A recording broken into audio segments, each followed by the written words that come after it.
साथियों, चर्चा करेंगे ट्यूनीशिया पर।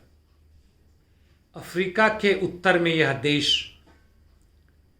करीब 160 स्क्वायर किलोमीटर में फैला हुआ है। आबादी 1 करोड़ से कुछ अधिक है। इसका इतिहास काफी धनी रहा है बाकी अफ्रीकी देशों की तरह से। 800 BC के पहले से ही इसका इतिहास मिलता है, लेकिन बाकी अफ्रीकी देशों के तरह ही इसके ऊपर ब्रिटिश साम्राज्यवाद, फ्रांसीसी वगैरह वगैरह ने कैप्चर किया और अंततः इसको 1956 में स्वतंत्रता मिली फ्रांसीसी साम्राज्यवाद से। बहुत जल्दी ही 1-2 दशक के अंदर में फिर उठापटक हुआ, सेना ने कैप्चर कर लिया, फिर से तानाशाह आए और 2011 में जबरदस्त क्रांतिकारी उफान आया। अरब रिवॉल्यूशन या अरब स्प्रिंग के नाम से आप जानते हैं, मुख्यतः ट्यूनीशिया से फैलता हुआ कई अरब देशों में, कई अफ्रीकी देशों में फैला। उससे ट्यूनीशिया की जनता को क्या मिला, इसके सिवाय कि वहां के तानाशाह को अपदस्थ कर दिया गया, शायद कुछ भी नहीं। और अब हम आते हैं 2019-20-21 में। आर्थिक मंदी की आहट पूरे विश्व में, वह तो 5-6 वर्ष पे आता है, लेकिन 2000 में जो आया और फैला, कुछ देशों को छोड़ दे तो पूरी दुनिया में व्याप्त हो गया और अब तक हम उससे बाहर नहीं निकले। हर आर्थिक की मंदी के बाद एक आर्थिक उफान आता है, इकोनॉमिक बूम आता है। ऐसा कुछ नहीं हुआ ट्यूनीशिया में। और पैंडेमिक आने के पहले वहां पे बेरोजगारी दर 10 से 15% के बीच में था। और कोरोना वायरस पैंडेमिक का जिस तरह से बंदोबस्त वहां की सरकार ने किया, भारी तबाही हुई। अभी भी 3 से 4% लोगों को कोरोना वायरस का वैक्सीनेशन लगा है।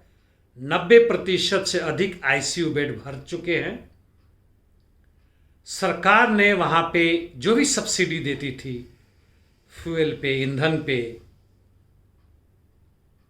शिक्षा में, स्वास्थ्य में, उसको धीमे धीमे वापस ले रही है। IMF से चौथी किस्त लेनी है, इसे लोन लेनी है। और IMF, वर्ल्ड बैंक या कोई भी लोन देता है तो अपनी शर्तें मनवाता है। उन शर्तों में एक ये है कि जनता को आप मुफ्त में कुछ देना बंद करें। हालांकि जनता को कोई भी सरकार मुफ्त नहीं देती है, वह जनता की कमाई हुई है। तो चलिए हम 2 खबरों पे बातें करेंगे। यह तो चर्चा है ट्यूनीशिया की। ट्यूनीशिया से संबंधित दूसरी खबर जो है, माफ कीजिएगा, पहली खबर पे आते हैं। ट्यूनीशिया के स्विमर पे, तैराक पे ओलंपिक मैच चल रहा है। आपको पता होगा, ओलंपिक गेम्स चल रहे हैं टोक्यो में, और वहां पे इनके स्विमर हाफनावी 400 मीटर के फ्री स्टाइल में गोल्ड मेडल लिया। हालांकि जो इनिशियल दौर होता है, जिसमें सिलेक्शन होता है 8 स्विमर का, 8 खिलाड़ियों का, उसमें सबसे अंतिम थे और उम्मीद नहीं था कि कोई खास गोल्ड लेंगे। और जब इन्हें पहला गोल्ड मिला तो ये रो पड़े और अपने देश के लिए आज तक इतिहास में तीसरा गोल्ड मेडल था। काफी प्रशंसनीय बात है, काफी खुश थे। चलिए, तो यह मेरे तरफ से पहला खबर था और ये पूरी दुनिया भर में इनको बधाई दी जा रही है। अब आते हैं दूसरी खबर में। जिस ट्यूनीशिया की मैंने हालात की चर्चा की, उस ट्यूनीशिया के लोगों ने वहां विद्रोह कर दिया। हजारों की संख्या में वो सड़क उतर आए हैं। उनकी मांग है कि इसके प्रधानमंत्री को अपदस्थ करो, इसके पार्लियामेंट को बंद करो, हमें रोजगार दो। वही मांगे हैं जो अन्य देशों में होता है। पैंडेमिक में हमें इंजेक्शन दो। क्यूबा में भी कुछ इस ढंग का हुआ था। क्यूबा की स्थिति बहुत भिन्न है। क्यूबा में इसके काउंटर में उसका 10 गुना अधिक लोगों ने प्रदर्शन में भाग लिया था।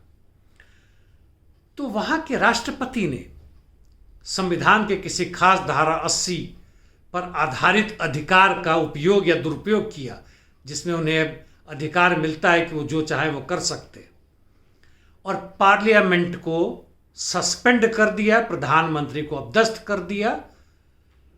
कल ही किया उन्होंने 25 तारीख। और आज जब वहाँ के स्पीकर पहुँचे पार्लियामेंट के, तो उससे अंदर नहीं जाने दिया। वहाँ के पुलिस ने बैरिकेड लगा रखी है, उनको अलग हटा दिया। हालांकि वो कहते कि नहीं, अभी भी हमारा ये इंस्टीट्यूशन चल रहा है, राष्ट्रपति का यह अधिकार बिल्कुल नहीं कि हमें हटा दे।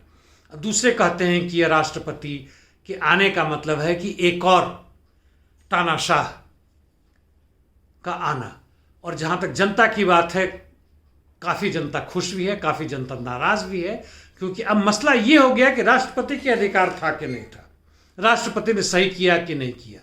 वह राष्ट्रपति हो, प्रधानमंत्री हो, स्पीकर हो, या जितने वहाँ के अधिकारी हो, पुलिस और सेना के जो जनरल या जो ऊपर के अधिकारी हों, और वहाँ के जो वह सत्ता जो कि मजदूरों या मेहनतकश आवाम की मेहनत से पैदा किए हुए धन को हड़पते हैं, उनके खिलाफ कोई कार्रवाई नहीं।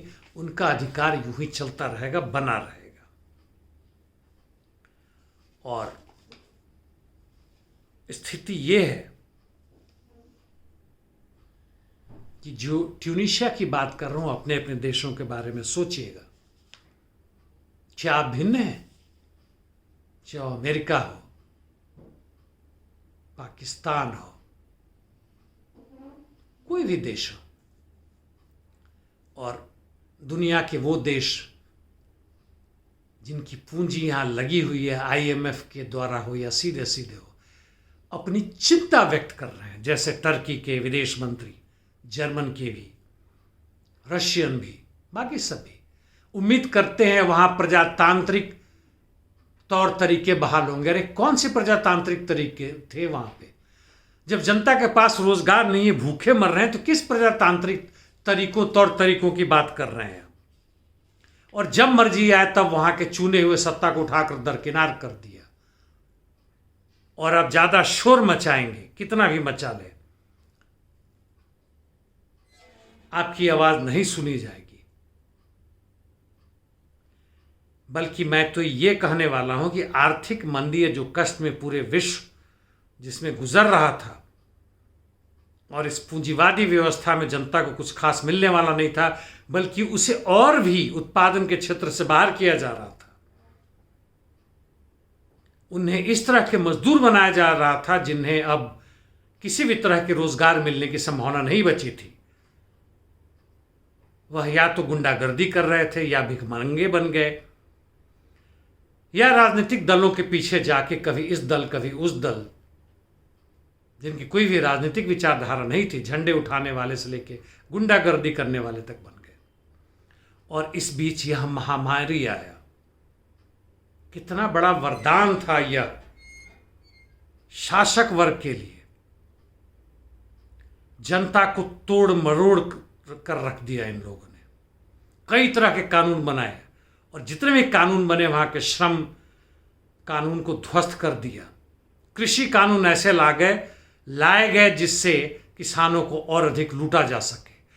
और इस भयानक परिस्थिति में मैंने पहले चर्चा की थी, जो पहले जो जितना लूटते थे, मुनाफा कमाते थे, उसका दुगुना तुगुना इन लोगों ने कमाया। हर देश के पूंजीपतियों ने, पूरे विश्व भर के पूंजीपतियों ने। हम और गरीब बन गए, कंगाली की हालत में पहुंच गए। और आप इनका विरोध करेंगे तो कानून ऐसा इन्होंने बनाया है, देश के नाम पे, धर्म के नाम पे, गॉड को बचाने के नाम पे, इतना भद्दा मजाक। और हमारे में से बहुत से लोग तालियां बजा रहे हैं, तमाशा हो रहा है। धन्यवाद साथी।